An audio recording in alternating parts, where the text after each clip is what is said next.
I still can't explain why I went back for the book. Everyone else was already gone. Chairs pushed in, bags packed, the hallway filling with that end-of-day noise. But I'd left my library book on the shelf in the reading corner, and it was due. That small, stupid reason. That's the whole explanation for everything that came after. The kind of smell that meant safety, quiet, somewhere separate from the rest of the world. I'd spent a lot of afternoons there. I knew every corner. So when I pushed through the heavy door that Thursday and found it empty, I didn't think anything of it. I moved to the back row, found my book, tucked it under my arm. That's when I noticed the silence wasn't right. Not the normal after-school quiet, something thicker, like the building itself had stopped breathing. The fluorescent lights hummed louder than usual, or maybe everything else had just gone very still. My phone buzzed. A group message. One word from my friend Dara, "Get out." I didn't run. That part still confuses me. My legs just confuses me. My legs just stopped. My brain went somewhere flat and mechanical, the way they trained us since second grade. Every October, stay low, stay quiet, don't be found. I got down between the last two shelves in the back row, the ones with oversized reference books nobody ever touched. The floor was cold through my jeans. I pressed my back against the shelf and held my book against my chest like it was something solid to hold on to. I counted my own breaths. 1, 2, 3. The main door opened. Not the quick steps of someone scared, not someone looking for safety. These were deliberate, the kind of steps that mean the person taking them has already decided something. Row by row, they moved through the stacks, getting closer. I turned onto my stomach and pressed my face into the carpet. Through the gap beneath the shelf, maybe 4 inches of dark space, I watched the opposite aisle. Shoes appeared. Black, white soles. Still, completely, impossibly still. They weren't hiding. They were just there, standing in the aisle, not moving, not making a sound. Something in my chest went cold in a way that had nothing to do with temperature. I think about that a lot, even now. How cold feels different when it's fear. How it isn't the same as being chilly. How it goes all the way down, past skin, past muscle, like your body is making a decision without you. I stopped existing. That's the only way I can describe it. I made myself into nothing. I don't know how long we stayed like that. Long enough that my left arm went numb. Long enough that the lights in the library flickered once, then held. Then I heard something that almost broke me open. A shaky exhale, quiet, almost controlled, like someone who'd been holding it too long and couldn't anymore. And then the shoes turned, slowly, and he sat down on the other side of my shelf. I felt the vibration through the floor. His back was against the same shelf my face was pressed against. 2 feet of metal and old encyclopedias between us. He was so close I could hear him breathing. I kept my eyes on the gap beneath the shelf. His shoes were turned inward, the way kids sit in kindergarten, the way you sit when you're small and lost, and something has gone wrong that you don't fully understand yet. He's scared too, some part of me noticed.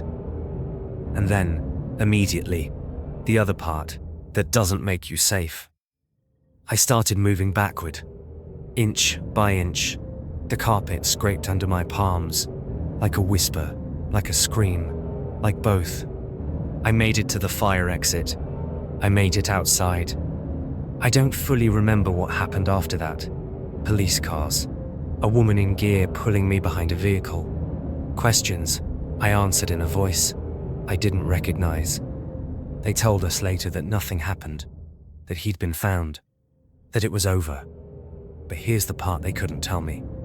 Whether he heard me moving, whether he knew I was there, whether those few minutes of silence on either side of that shelf was something we were both living through, or just me. I've never been able to answer that. I don't go back to libraries anymore. Not because of what happened.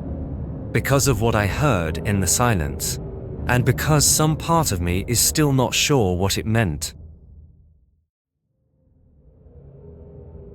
The strangest part wasn't the danger. It was who I chose to pull out of it. I need you to understand something first. For 2 years, Marcus had been the reason I dreaded Mondays, the reason I took the long way to every class, the reason I ate lunch with my headphones in, hood up, eyes down, not because I liked the music, but because it gave me somewhere to look that wasn't at him. He never did anything dramatic enough for anyone to take seriously. That's how it works usually. It's never one big thing. It's 100 small things, stacked so carefully that by the time you try to explain it to someone, you sound oversensitive. A shove disguised as an accident, a comment timed perfectly for when no adult was close enough to hear, a laugh that always seemed to include your name in it somehow. My software year, I had his schedule memorized. Not because I wanted to, because I had to. So when I turned the corner of the East Wing that Wednesday morning and saw him there, leaning against the wall near the water fountain, alone, scrolling his phone, my first instinct was to turn around. I didn't. That choice changed everything. The morning was the color of a headache. Rain against the windows, gray sky, the smell of wet coats and cafeteria grease drifting from somewhere far off. The hallway was mostly empty, that quiet stretch between first period ending and second period starting, when the building feels strangely hollow. I was maybe 20 feet behind Marcus when the stairwell door at the far end opened. The man who stepped through it was wrong immediately. I can't explain it better than that. Just wrong. The way you feel it before your brain processes the details. He was older, maybe late 40s, wearing a rain-soaked jacket that clung to him. He moved without urgency. That was the thing that locked my feet to the floor. He wasn't rushing, wasn't scared, wasn't anything. His eyes moved down the hallway the way someone scans a room they've already decided about. In his right hand, something long caught the fluorescent light. Marcus hadn't looked up yet. What happened next? I've replayed so many times that it doesn't feel real anymore. Just a sequence of actions I apparently chose, though I don't remember choosing them. I grabbed the metal fire extinguisher off the wall bracket to my left. I flung it sideways down the intersecting hallway, as hard as I could. It hit the floor like a gunshot, crashing, rolling, bouncing off the lockers in a wave of noise. The man turned toward the sound.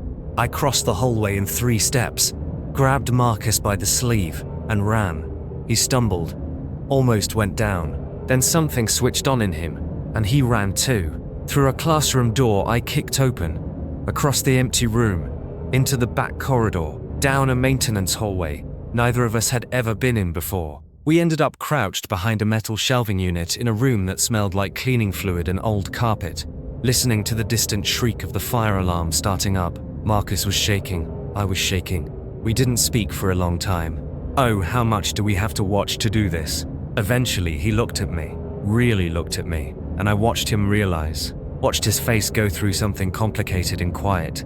You, he said, like he couldn't finish the sentence. I didn't say anything.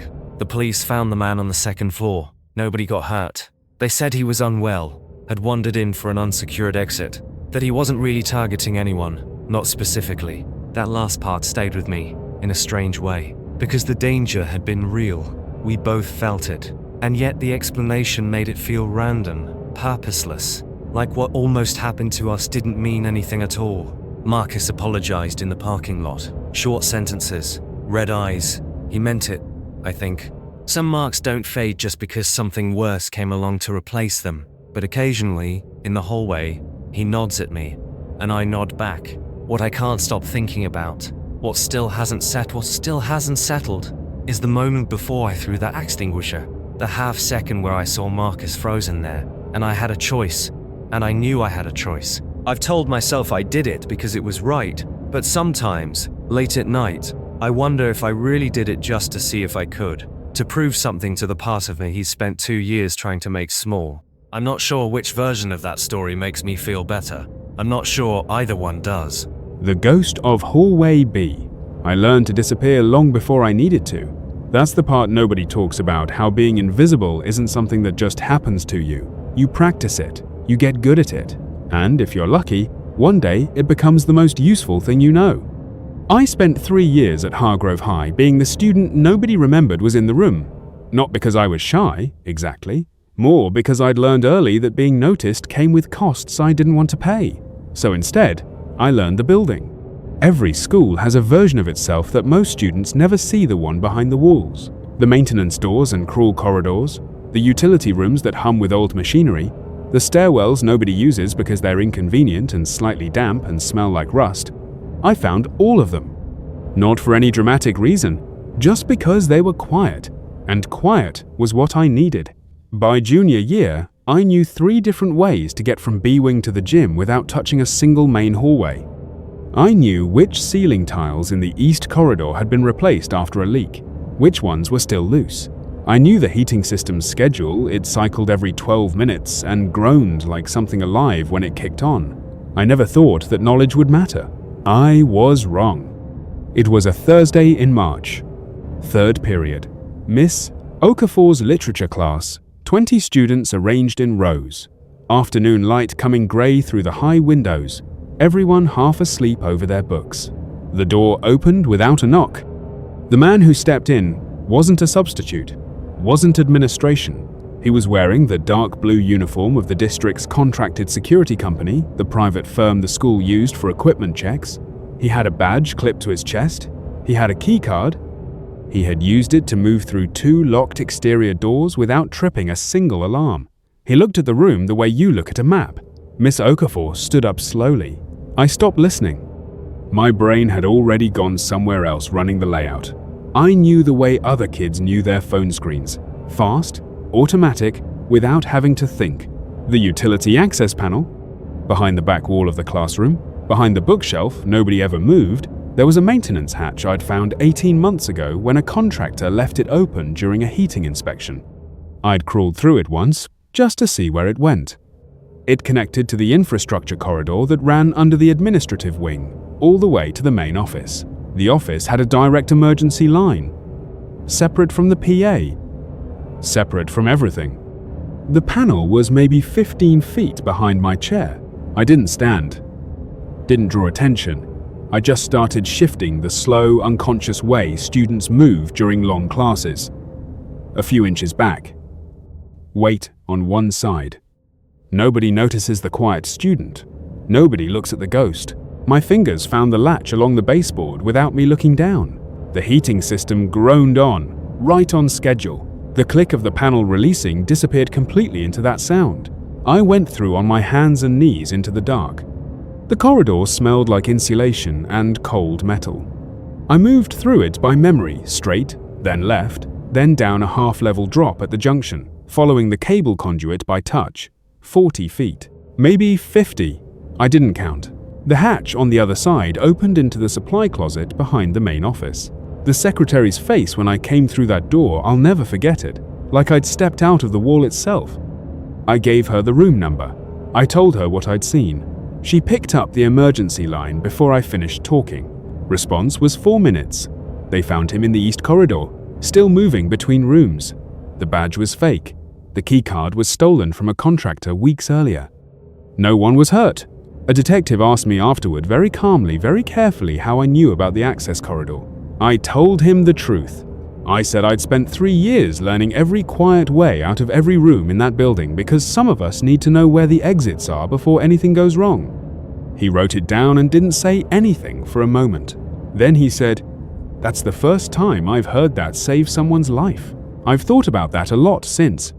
How the years I spent making myself small, learning the hidden parts of a building just to feel safe inside it, turned out to be the exact thing that mattered most on the one day it really counted. There's no clean way to feel about that, because the reason I knew the building that well was not a good reason. And I'm still not sure how to hold both of those things at once."